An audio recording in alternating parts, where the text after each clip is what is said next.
Z+ સુરક્ષા ધરાવતા સોમનાથ મંદિર નજીક દરિયાની ચોપાટી પાસે જાહેરનામાનો ભંગ કરી દરિયામાં પ્રવેશેલી સ્પીડ બોટ ઊંધી વળી ગઈ।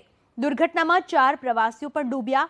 જો કે સદનસીબે ચારેયને બચાવી લેવાયા, પરંતુ આ દુર્ઘટના બાદ મંદિરની સુરક્ષા સામે અનેક સવાલો ઊભા થયા।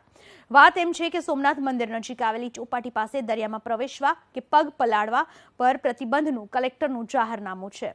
એવામાં તાજેતરમાં જ ટુરિસ્ટોને દરિયાની સહેલ કરાવતી એક સ્પીડ બોટ કિનારા નજીક પલટતા 4 પ્રવાસીઓ દરિયામાં પડ્યા હતા। પ્રતિબંધિત વિસ્તારનું જાહેરનામું અમલી હોવા છતાં વગર મંજૂરીએ સ્પીડ બોટ આવી ક્યાંથી? અનેક વખત સોમનાથ મંદિરને આતંકી ધમકીઓ મળી છે। એવામાં આવી ઘટનાથી મંદિરની Z+ સુરક્ષા અને પોલીસ સામે અનેક સવાલો ઊભા થયા।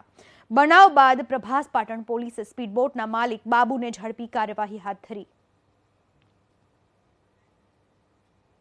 સાંજના ટાઈમે અમે ઘણા બધા શ્રદ્ધાળુઓ જે દર્શન કરી અને દરિયાનો લાભ લેવા આવતા હોય છે, તો ઘણા બધા માણસોને ઊંટ સવારી અને બીજા ઘણા બધા અહીંયા હોય છે, જેના કારણે આ સ્પીડ બોટ સામે દરિયામાં સામેથી આવી ગયેલી, જેથી પોલીસે પણ જ્યાં હાજર હતી પણ ખબર ન પડેલી, જે ઊંધી પડતા કિનારા પર જ પડેલી અને તરત જ પોલીસને આ તમામ સ્ટાફ ત્યાં પહોંચી ગયેલા અને એને બચાવેલા। આ બાબતે અમે મહેરબાન કલેક્ટર સાહેબનું જાહેરનામું છે, એ બાબતે બંને આરોપીને પકડી લાવેલા અને 188 મુજબ જાહેરનામા ભંગનો કેસ રાતના જ બંને આરોપી વિરુદ્ધ દાખલ કરવામાં આવેલ છે।